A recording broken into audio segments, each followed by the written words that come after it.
শুভ সকাল বন্ধুরা, কেমন আছেন সবাই? আশা করি ভালো আছেন, সুস্থ আছেন, আর আমরাও সবাই ভালো আছি। তো অনেক দিন পর ভিডিও নিয়ে এলাম। আসলে এতদিন ভিডিও দিতে পারিনি, কেন বলুন তো? কিছু কাজ ছিল জরুরি, তার জন্য এতদিন ভিডিও দিতে পারিনি। যদিও বলেছিলাম যে এবার থেকে রেগুলার ভিডিও দেবো, তাও না রেগুলার হয়ে উঠছিল না। আসলে নিজের একটা বিশেষ দরকার ছিল, আর পাশেই ঝুলন হচ্ছিল, তো এইসব মেলা নিয়ে ব্যস্ততা থাকার জন্য, তারপর নিজের কিছু দরকারের কাজ ছিল, সেগুলো শেষ করতে করতেই না আর সারাদিন সময়ই পেতাম না যে ভিডিও দেব। তবে এবার থেকে চেষ্টা করব। আবার একই কমিটমেন্ট করছি, জানি না কমিটমেন্ট করলে আমি কিন্তু রাখতে পারি না, তাও চেষ্টা করবো এবার থেকে রেগুলার না হোক একদিন বাদে একদিন ভিডিও দিতে। তো আসলে ভিডিও দেওয়াটা না একটা নেশা হয়ে গেছে, যে আপনাদের সাথে একটু কথা বলা হয় ভিডিও দিলে, আর কিছুই নয়। ভিডিও থেকে যে কিছু ইনকাম আসবে এটা আগেই বলেছি, যে এই ভিডিও করে আমার কোনো ইনকামও আসবে না, আর আমি জানি ভিডিও থেকে আমি কিছু পাবো না। তো যাই হোক, অনেক কথা বলে ফেললাম, তাহলে চলুন আজকের ভিডিওটা শুরু করি। তো পুরো ভিডিও দেখতে থাকুন, আশা করি পুরো ভিডিওটা ভালো লাগবে, আর ভালো লাগলে প্লিজ চ্যানেলটিকে সাবস্ক্রাইব করে দেবেন এবং ভিডিওতে একটি লাইক দিয়ে দেবেন। তো আসছিল বৃহস্পতিবার, এটা ছিল গত বৃহস্পতিবার, তার আগের বৃহস্পতিবার, মানে এটা পুরোই 15 দিন হতে চলেছে। বৃহস্পতিবার বলতে 15 দিন আগের ভিডিও। তো সকালবেলা উঠে চান টান বাসি কাজগুলো শেষ করে চান টান করে এই যে চলে এসেছি, এসে পুজো করব। আজ বৃহস্পতিবার একটু পুজো করতে টাইম লাগে, তো আজকে এই বৃহস্পতিবারে কীভাবে পুজো করছি বা কীভাবে করি, তো সেটারই ভিডিও দেব। আর এই যে চান করে এসে আগে আলপনাটা দিয়ে দিলাম। তো যেদিন যেমন করেই পারি, ছোটো করে হলেও ছোটো করে একটু আলপনা দিয়েই পুজো করার চেষ্টা করি, কারণ বৃহস্পতিবার একটু আলপনা দিয়ে পুজো না করলে না কেমন লাগে আমার। তো আমি চেষ্টা করি প্রত্যেক বৃহস্পতিবার একটু করে আলপনা দিয়ে তারপর পুজো করতে। তো আলপনা দেওয়া আমার হয়ে গেছে, আলপনাটা দিয়ে তারপরে ঠাকুরটাকে নামিয়ে তারপর ঠাকুরটাকে স্নান করে দিলাম। তো প্রত্যেক বৃহস্পতিবার এরকম ঠাকুরকে স্নান করে তার কাপড়টা চেঞ্জ করে দিই। তো সব বৃহস্পতিবার মানে প্রত্যেক দিন হয় না, প্রতি বৃহস্পতিবারেই করি। মা লক্ষ্মীর কাপড়টা চেঞ্জ করে আবার নতুন বলতে যে কাপড়টা ধোয়া থাকে, তো সেই কাপড়গুলো পরিয়ে দিই। তো আজকেও সেই দেখুন কাপড়টা চেঞ্জ করে তারপর আমার ঠাকুরটাকে সুন্দর করে শৃঙ্গার করে দেবো, সাজিয়ে দেবো। তো আমার কাছে যে যে গয়নাগুলো আছে সেই গয়নাগুলো দিয়েই সাজিয়ে দিই। তো ঠাকুরটা সাজানো হয়ে গেলে তারপর পুজোটা করব। আর পুজোটা কেমন করি সেটা দেখতে থাকুন, আশা করি পুরো পুজোটা আপনাদের ভালো লাগবে, যে আমি কেমন করে পুজো করি সেটাও আপনাদের দেখা হবে। আর আপনারা কীভাবে কি পুজো করেন বা আমার কোথাও ভুল হচ্ছে কিনা নিয়মে, সেটা অবশ্যই বলে দেবেন।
তো সব গুছিয়ে আমার পুজোটা দেওয়া হয়ে গেছে। তো আমি এভাবেই পুজোটা দিই। আর প্রতি বৃহস্পতিবার একটু প্রসাদ দেওয়ার চেষ্টা করি, চিড়ে খই যেদিন যেমন থাকে, আর মিষ্টিটা দিই।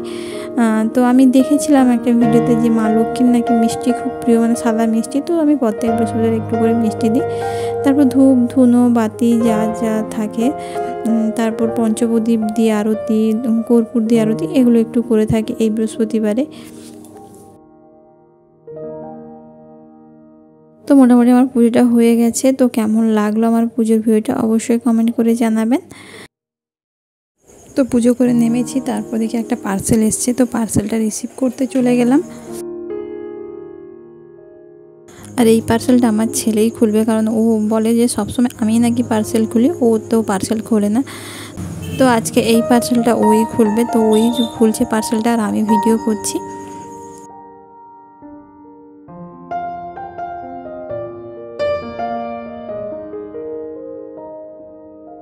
আর এটা আমি মিশো থেকেই নিয়েছি পার্সেলটা। এটা ছিল একটা বাথরুম অ্যাক্সেসরি।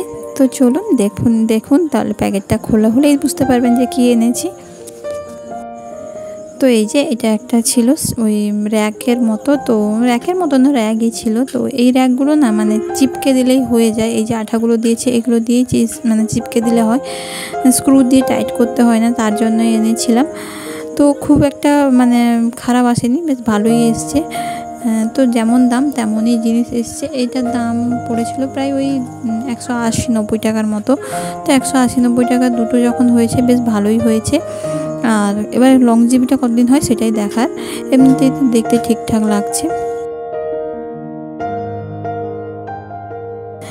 এই যে র্যাকটা নিয়ে চলে এসেছি। এবার এটা এই বাথরুমে আমি সেট করব। আর স্টাইলের ওপরে এই আঠাগুলো খুব সুন্দর করে চিপকে যায়। তো আমি একটু লাগানোর ভুল করেছি, আসলে এর মধ্যে লাগিয়ে তারপর মানে র্যাকটার মধ্যে ওই হুকগুলো লাগিয়ে তারপর আঠাটা করে লাগালে বেশি ভালো হতো। আর আমি কি করেছি, মানে আগে আঠাগুলো লাগিয়েছি মাপ নিয়ে, তারপর হুকটার মধ্যে র্যাক ঢুকিয়েছি। ওর জন্য একটু মাপটা উল্টোপাল্টা হয়ে গেছে।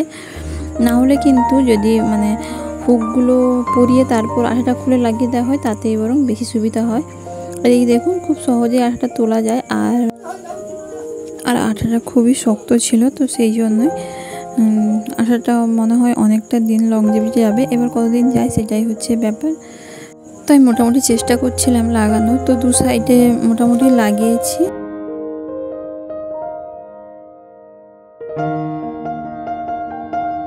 তো আর একটা সাইড আর একটা আঠা খুলে লাগিয়ে দিলাম। আর এটা খুব কম দামে, কিন্তু জিনিসটা দেখতে খুব সুন্দর লাগছে। আর এই কর্নার র্যাকগুলো আনলে কী হয় বলুন তো, এই কর্নারগুলো যে জায়গাগুলো থাকে সেগুলো তো এমনিতে কোনো কাজে লাগে না, ফাঁকাই পড়ে থাকে। তো এই কর্নার র্যাকগুলো হলে এই গ্যাপিংটা পূরণ হয়ে যায়। তো আমি এই সাইডে একটা কর্নারে লাগিয়েছি আর এপাশে একটা কর্নারে লাগিয়েছি। তো দু সাইডে দুটো কর্নারে লাগিয়েছি, একদম নিচে নিচে লাগাইনি, তো দু সাইডে লাগিয়েছি কর্নারে। তো তারপর জিনিসগুলো গুছিয়ে রেখে দিলাম। তো তারপর আমি খাওয়া দাওয়া করতে চলে এসেছি। আর আজকে রান্নার ভিডিও দিলাম না, আজকে নিরামিষ আলু সেদ্ধ আর নিরামিষ টক হয়েছে, কারণ বাবা বাড়িতে খাবে না। তো সেই জন্য আমরা তিনজন খাবো বলে এই রান্না হয়েছে। তো আজকের ভিডিওটা এ পর্যন্ত। কেমন লাগলো অবশ্যই কমেন্ট করবেন, আর যদি ভালো লাগে তাহলে প্লিজ সাবস্ক্রাইব করে দেবেন।